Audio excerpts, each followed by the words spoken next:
Welcome to Business Innovators Radio, featuring industry influencers and trendsetters sharing proven strategies to help you build a better life right now. Hello and welcome to this episode of our program. This is Mike Saunders with Marketing Huddle, and today we're privileged to have with us Bob Wahmann, who is with Neuroendocrine Cancer Awareness Network. Welcome to the program, Bob. Yeah, hi, Mike. How you doing? Hey, so that's a mouthful there with that name. It sure is. We call ourselves NCAN simply because take the whole show to say Neuroendocrine Cancer Awareness Network every time. Yep. Well, tell us a little bit about the network and what you guys do there. Oh, sure. Well, I could start right from the beginning and let you know that my wife, Maryann, is actually a neuroendocrine cancer survivor, and I'll call that net cancer from now on, the same reason as we call ourselves NCAN. Saves a lot of time. But she's been a survivor who was diagnosed in 2001, but her journey to diagnosis was 7 years long, and she saw 6 or 7 physicians, I won't say specialists, physicians who we looked to diagnose her because she had symptoms like rectal bleeding, uncontrollable diarrhea, flushing, fluctuations in blood pressure, some serious stuff. And basically, as they looked at her case through these doctors, she was told basically, well, eat more fiber, or you better watch what you're eating. Or one of them actually, I guess it was a slap at me, but she was asked if she thought marriage counseling would help her. Oh, good gracious! That's an encouragement. So we actually founded NCAN to kind of heighten the awareness of neuroendocrine cancer and to make other patients' journeys smoother. Yeah, because it sounds like some of the symptoms are not the obvious indicators for that disease. So what was the turning point? How did you finally get to a physician or specialist that pinpointed that for you?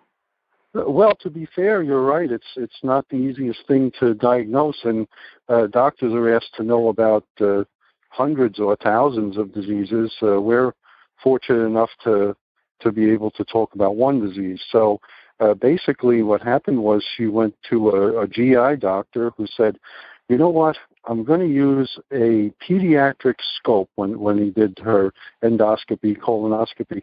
And we said, well, that's weird. And he said, no, not really, because this scope is actually more flexible because it's for a really young person. And I'll be able to get into places that I can't get to with the bigger scope. And sure enough, he found her primary tumor in her ileum, which is the right between the large and small intestines. So weren't for him, we would probably been searching for a much longer time. And it's just those are the journeys that people take, and sometimes you have to go through the 1 or the 2 or the 3 misdiagnoses, and I think we could probably spend another program or 2 on that one concept as it relates to personal development and business development. If at first you don't succeed, and when you have that passion and fire, don't let some naysayer turn you away from your vision and goal. Keep pushing. But back to that one turning point. Of course, no one can listen to this and here's an indicator I have X, so we don't want to propose that we can self-diagnose, but what are some of the red flags and indicators that someone should realize, this is something I should go have checked out and, let the professionals step in? Yes. Well, some of the more obvious things, this cancer can grow basically in any part of your body, but it's specific in the fact that it grows in the parts of your body that produce hormones. So it could grow, as it did with Maryann, in your intestines, in your GI tract, but it's specific to the cells that produce hormones. So that's why it's a little different. But you will find that there are simple blood tests that you can do to indicate if you might have that disease. So it doesn't have to be real invasive process. But of course, first somebody has to suspect that. Mm-hmm. Same thing, a lung carcinoid or a lung neuroendocrine tumor. Probably the most common of the places where these grow is in your gastrointestinal system, in your pancreas, and in your lungs, where it can still grow other places as well. But simple blood tests, and there's a whole list of them on our website. Your common symptoms would be, as I had mentioned, something wrong with your GI tract, which is where about 80% of these tumors grow. If you're having, we're not talking about one or two times going to the bathroom a day, but multiple times of diarrhea or high and low blood pressure, histamine type releases at night where you're itchy or something like that. There are so many different types of symptoms, but folks should look at our website and get a better idea of the symptoms and what part of the body they're associated with this disease. And your website is netcancerawareness.org? That's right. Okay. Net as in NET, and that stands for neuroendocrine tumors, but netcancerawareness.org. Okay, good. And, when I hear the word neuro, so neuroendocrine, it makes me think of brain. So what is the connection with the brain and the endocrine system as it relates to making the tumors? Yeah, it's more related. It's actually not related to the brain, but to the neuroendocrine system, which consists of your nerves and as I had said, the parts of your body that create these substances that help your body to do certain things. So that is all intertwined with your brain. It's all part of one big system, and that's definitely a layman's description. I can't give you a really good one because I'm not a physician, but sure. But it's definitely pointed towards a very specific type of a tumor.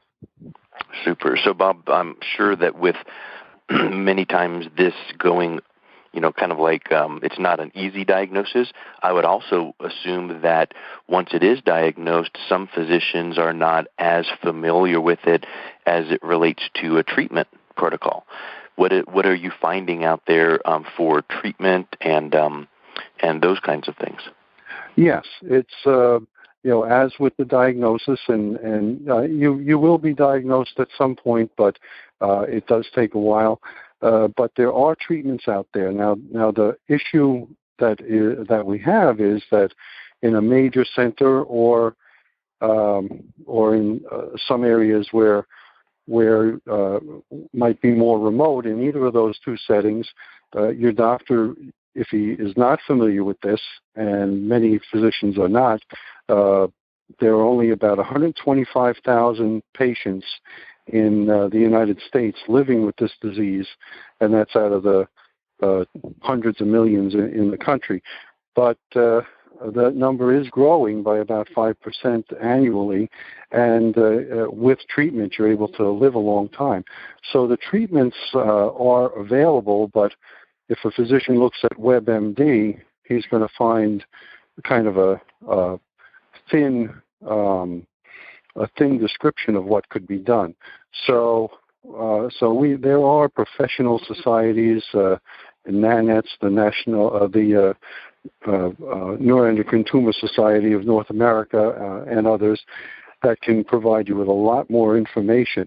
This disease is treatable with both a biotherapy called octreotide, and that's just something that happens to affect neuroendocrine tumors, and it's also very, very treatable with that, and it's also treatable with scans, with radiation scans, and with certain chemotherapies, and that's where you need a neuroendocrine cancer specialist to administer these types of treatments, because if you look in the books, it just basically says, well, now you really can't do much of anything for this.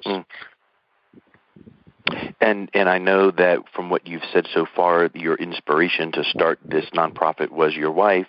How specifically is your nonprofit organization helping people to get the word out? What are some of the main things that you guys are doing to help this cause? Well, Mike, we do a lot of things.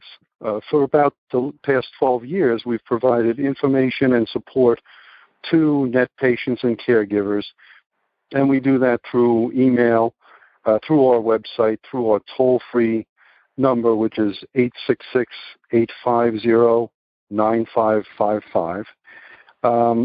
And the type of information we give out is produced by physicians. There are papers that are published by physician experts in this field, by pharmaceutical companies who make the drugs that you can use to treat these diseases, and a couple of other types of official sources.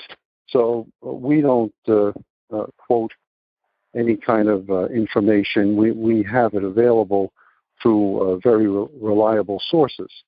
We do our toll-free phone line 7 days a week, 9 a.m. to 9 p.m. Eastern Standard Time, 365 days a year. Now, it's important to us that this phone is answered on our end by a patient or a caregiver, always. That's generally either myself or my wife or our adult daughter, once in a while some other people. But everyone who answers the phone knows what you're going through firsthand when you call for information or support of any kind. And that's very important to us. Also... Oh, go ahead. I was just going to say that would be really a nice touch where you are knowing that you're talking to someone that is going through that or has a personal connection with that, and they can really empathize with you. Yes, it's very important, and we're proud of being able to do that. Now, we also mail free information packs out, and these packs consist of just what I said before in printed form, maybe DVDs of some of the presentations that have been given at our conferences, literature that's been published about the disease, and that kind of thing. So they're pretty comprehensive packages, and we mail them out nationwide. We've mailed out thousands over the course of the last decade or so. We also help patient support groups with information, awareness items, and financial support as we can. So that's about a third of the way through my talk. I hope I'm not taking too much of your time. This is what the whole point of this interview is to help raise awareness and just to help get the word out. So I think this is very appropriate and very helpful. And I was just wondering too, what would you think is the main misconception that people have that your nonprofit is able to help people understand better? Well, basically the fact is that for instance, going back to our own personal experience, basically we were told, well, the good news is that you're lucky you got this kind of cancer. And because it's a little slower growing than others. But we really don't have much that we can do for you. So, we went to conferences, which I'll talk to about in a minute. We went to some conferences that were available. We somehow searched the web and found a conference in California where a couple of specialists were talking, and basically just about fell on the floor when they said, well, we would do this, we would do this, we would take care of your liver metastases and what they would term debulk your liver, And since it is somewhat slower growing, then we get to think about it for 5 years, and then we do something else. So it went from being, okay, yeah, you could live 4 or 5 years and you're lucky you got this one, to, well, your time is not as limited as people think, but you really need to be treated. And that's what we can help people. When we talk to people on the hotline, pretty much 3 or 4 times a week, people are calling saying, I can't believe I got this and nobody knows about it, and there's nothing that can be done, and I don't even know why I called you. And we're able to help them out with some information and steer them towards physicians who do understand what this disease is about and get them some help. Yeah, that is so important. So let's wrap up with a final thought of what are some events that you guys are doing, and where can listeners get more information about what you do and how they can make a donation? Why, sure. We're excited that this year we're going to have a much broader initiative than what I've just spoken about, kind of leveraging our current programs to create a dedicated patient resource center. We've also spoken with some physician experts who are willing to do a virtual tumor board dedicated to the treatment of neuroendocrine tumors. We don't know exactly how that's going to work yet, but that's going to happen. We're also going to be raising money to prepare neuroendocrine cancer physician experts of the future by providing medical fellowships. That's something that we feel is super important. Although there aren't millions of patients, there are certainly 125 or 130,000 around the country, and they're not feeling like they're so rare. They want to be treated. So 3 or 4 physicians a year who learn about this disease as they're coming up in the ranks is going to provide a big difference. So that's just some of the stuff that we're going to be needing to raise some money for. As far as events, we run some support group events. One is actually June 4th, coming up just a few days. I don't know when this will air, but we have that. And then in October, we'll have another patient support group meeting. So people can contact us and we can get them more information about that. On June 11th, we've got a patient conference in Denver.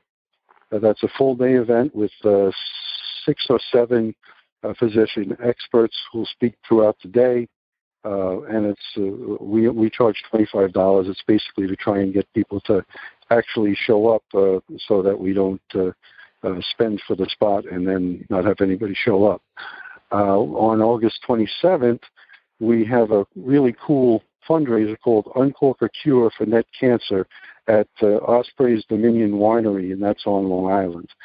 So that'll be fun. Then in September, we have a 2.5-day patient conference down in New Orleans. That's the National Neuroendocrine Cancer Patient Conference. Really big, 20-odd physicians who will speak for 2.5 days, a lot of networking.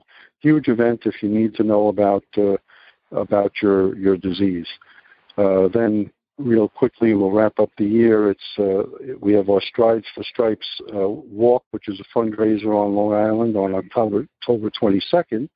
November 10th is actually Worldwide Net Cancer Awareness Day. So there'll be events around the country that will help organize. November 12th is our 13th annual Celebration of Life Gala in Bethpage, New York. And on December 10th, we've got the Long Island Patient Conference, another full-day affair for patients to learn about their disease. So that's a picture of this year for us. So it sounds like you guys don't let anything sit still. You're out and about, and that's so awesome to hear all of the many wonderful events. So, again, the website is netcancerawareness.org. And, Bob, we really appreciate your time and helping us become more aware about this cause.